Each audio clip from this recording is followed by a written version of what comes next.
Sasa hivi basi. Wewe miza size zangu wewe zinakuhusu nini? Size zangu mimi wewe zinakuhusu nini nakuuliza? Eti sasa hizi mimi size zangu baya, mimi size zangu 24, 27, 28 miguu 15. Unasemaje? Sijamaanisha hivyo lakini mtu mzima ujue.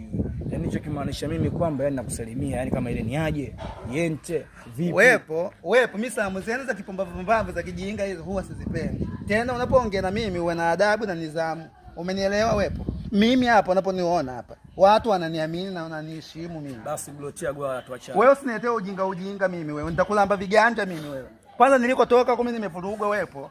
Mimi nimevurugwa wepo. Nimeenda location mpaka sasa hivi wasanii hawajafika. Alafu sitaki kunitibulia mambo. Unajua mimi mpaka sasa hivi wasanii wangu hawajafika. Mimi unaponiona hapa director mkubwa toka traffic ndani. Yaani mimi mwenyewe nimekuja kwa sababu ya kushoot umeona. Nilikuwa nakuuliza unaelekeza wasanii wako wapi. Basi mimi ndo director wako. Umenikuta. Unajua wasanii wamenichanganya sana. Basi mdogo wangu potezea.